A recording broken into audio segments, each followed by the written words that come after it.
Hey everyone, welcome to Testing and Appraisal. In this lecture, we're going to take a deeper look at what assessment actually is, how it functions in counseling, and why it carries so much ethical weight in our work.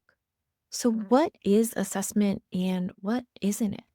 When we use the word assessment, we're talking about any systematic way of collecting information that helps us understand something about a client and make decisions about their care. And that word systematic matters. It means that we're not just going off of intuition or guesswork. We're being intentional in how we gather and interpret information. And here's where I want you to push your thinking just a little bit. Assessment is often treated like something formal, structured, fixed. A test gets administered, scored, interpreted, done. But that's not how it actually works in counseling. Assessment is ongoing, it's responsive, and it's shaped by you as the counselor. Your training, your assumptions, your cultural lens all influence what you notice, what you prioritize, and how you interpret it. So, from the very beginning of this course, I want you to hold on to this idea. Assessment is not just something that you do, it's something that you are always participating in. And a common misconception is that assessment happens at intake and only intake. You gather information, maybe assign a diagnosis, create a treatment plan, and then move on. In reality, assessment is embedded across the entire counseling process. We use assessment to identify and understand client concerns, support case conceptualization and diagnosis, guide treatment planning, monitor progress over time, and evaluate whether what we're doing is actually working. So, assessment is not a single event, it's a thread that runs through the entire course of treatment. You're constantly updating your understanding, adjusting, revising.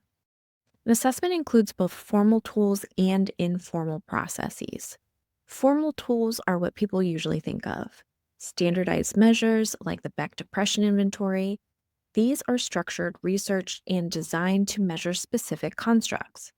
But informal assessment is just as important, and that includes clinical interviews, behavioral observations, tone of voice, affect, patterns in how somebody tells their story. So, if a client scores high on a depression inventory but presents with a flat affect and slowed speech, all of those pieces are going to matter together.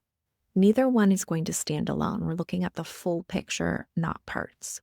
So, a helpful way to think about this is as a puzzle. Each piece of information that you gather is one part of the picture: a test score, a behavior, a statement, a pattern over time. Some pieces fit easily, some don't. And there are always going to be missing pieces. There are parts of a person that cannot be measured, things that you won't fully know, experiences that aren't accessible through any tool. Good assessment means tolerating that. You're forming a picture without forcing it to be complete. And that's where the clinical judgment comes in. When used well, assessment strengthens your work. It helps you clarify what's actually going on, make more informed decisions, track change over time, and adjust when something isn't working. And it can also deepen the therapeutic relationship. When clients are included in the process, assessment can help them see themselves more clearly. It can validate their experience, it can make change feel visible, like tracking anger over time and graphing it. Instead of guessing where things are getting better, the client can actually see the shift that they're making. It takes the I think out of it and into something a little bit more grounded and with evidence to support it. And when we have evidence, that's where assessment really becomes meaningful. Now, we need to shift into what really holds all of it together, which is ethics. Assessment carries power. It influences diagnosis, treatment decisions, and sometimes access to services. And that means we have to be careful. There's three key areas here to think about. The first being intent. Why are you using this assessment? What are you hoping to learn? The next is client welfare. Is this actually in the client's best interest? Could it cause harm? And we also want to look at client rights. Does the client understand what's happening? Do they know what will be done with the results? Which leads us into informed consent. And that's not just a form, that is meant to be a conversation.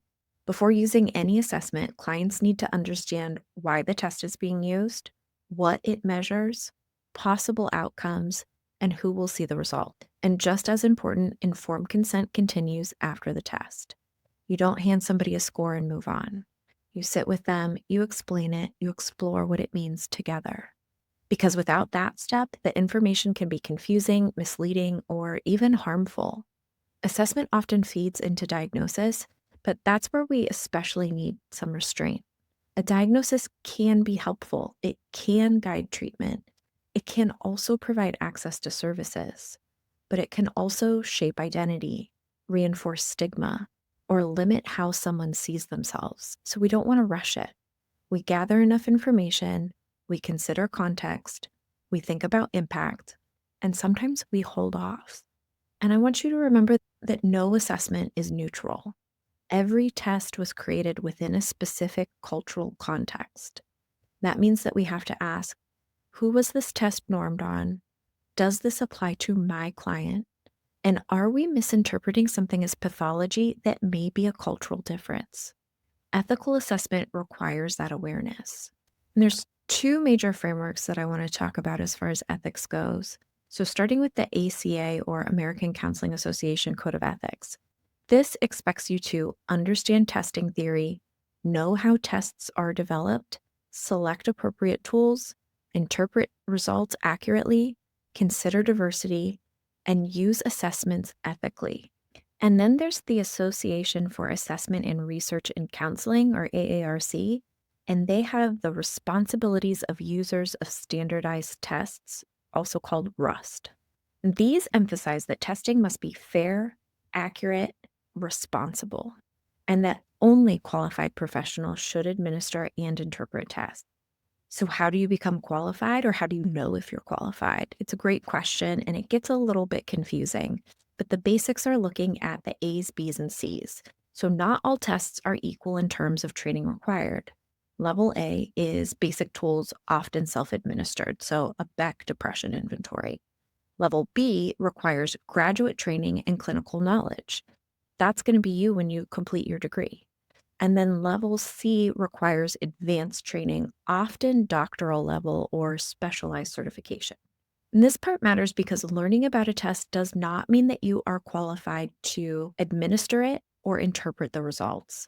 That boundary protects you, but it really also protects your clients. So, as we move through this course together, I want you to hold on to a few things. Assessment is ongoing, it's interpretive, and it's shaped by you. It can support powerful work when used carefully, and it can cause harm when used without thought.